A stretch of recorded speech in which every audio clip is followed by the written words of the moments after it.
Hey guys, good afternoon. अभी वाले lectures में जो हम लोग कवर करने वाले हैं वो बेसिकली कॉन्सेप्ट ऑफ इनकम करेंगे। तो आओ देखते हैं पहले उसका एनालिसिस क्या होगा और उसके बाद जो आप लोग फाइनल एंट्री बनाइएगा वो क्या होगा।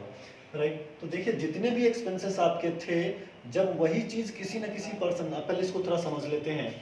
वो जो भी आपके लिए एक्सपेंस है वो सामने वाले पर्सन के लिए क्या है, वो उसका रिसीव होगा ना, उसके लिए वो इनकम हो जाएगा ना। तो सिंपल, जैसे कि आपने एक्सपेंस किसको माना था, रेंट था, सैलरी था, कमीशन था, वो आप लोगों के लिए क्या था, एक्सपेंसेस था।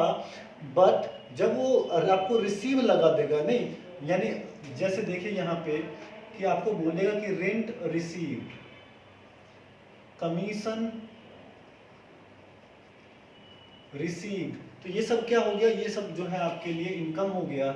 और कभी कभी आपको तो ऐसे भी दे सकता है कि रेंट क्रेडिट और कमीशन क्रेडिट, ये क्रेडिट का मतलब भी क्या हो गया, वो इनकम हो गया। तो आओ थोड़ा सा इसको है ना जो एनालिसिस करते हैं। बेसिकली देखो हुआ, अब मान लीजिए यहाँ की आपको इनकम जो है ना रिसीव्ड हो रहा है। तो अब देखो यहाँ पे बेसिकली दो अकाउंट्स यहाँ पे भी अफेक्ट हो रहे हैं। एक तो हो गया आपका इनकम और दूसरा कैश। राइट, या कुछ बच्चे कभी कभी ऐसे बोलते हैं कि सर इस तरफ कैश और उस तरफ इनकम लिख सकते क्या है। हाँ बिल्कुल, कोई दिक्कत नहीं है, आप आराम से इधर कैश लिखो या इधर जो है इनकम लिखिए, कोई दिक्कत नहीं है। डिपेंड्स करता है आपके ऊपर, बट एनालिसिस जब at the end of the day जो आप फाइनल एंट्री बनाओगा वो वही एंट्री होगा। आप उसी को डेबिट कीजिएगा और उसी के अकॉर्डिंग जो है क्रेडिट कीजिएगा। तो आप देखो तो कैश कौन सा अकाउंट है, कैश आपका जो है रियल अकाउंट है, और इनकम जो है जितने भी इनकम है ये नॉमिनल अकाउंट है। अब देखो सबसे पहले रियल को समझते हैं, रियल के बेस में कैश का क्या पोजीशन है। वह रियल का फॉर्मूला होता है debit what coming and credit what goes out. उसके अकॉर्डिंग देखिए, अब कैश जब भी आप इनकम रिसीव करोगे तो आपके बिजनेस में क्या होगा, कैश इनफ्लो होगा। हेंस कैश क्या हो रहा है, वो आपका डेबिट व्हाट कमिंग वाली लाइन को सेटिस्फाई कर रहा है। डेबिट व्हाट कमिंग वाली लाइन को सेटिस्फाई कर रहा है, हेंस कैश क्या आपके बिजनेस में आ रहा है।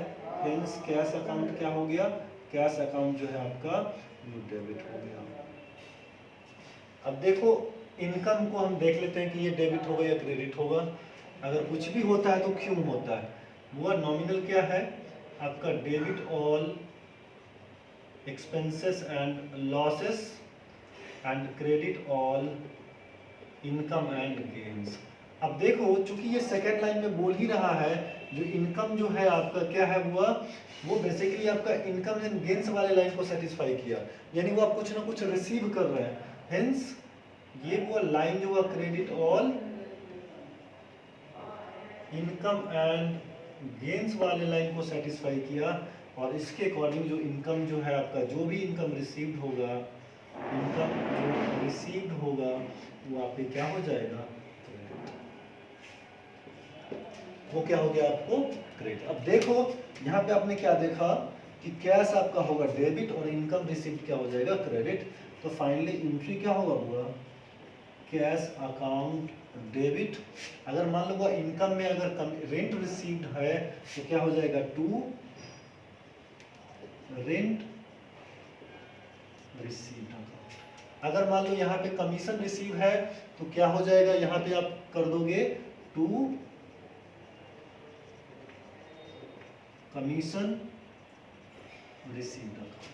फाइनली वो जो भी अमाउंट है दोनों को जोड़ के आप यहाँ लिखोगे डेबिट में, और इसका जो इंडिविजुअली का अमाउंट कहाँ लिखोगे क्रेडिट में। तो फाइनली हम लोग है कॉन्सेप्ट ऑफ इनकम भी समझ चुके हैं।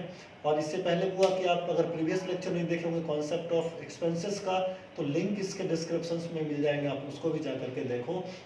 और इस लेक्चर्स को उन सब तक पहुंचा दो जिनको जो है कॉन्सेप्चुअली रिक्वायर है, अकाउंटिंग को बेसिक्स जो है, रीज़न उनको जानना है कि उसको क्यों अकाउंट्स पढ़ना और किस तरह से पढ़े, बेसिकली करेक्ट प्रोसीजर्स क्या है पढ़ने का। राइट, चलो guys, have a nice day.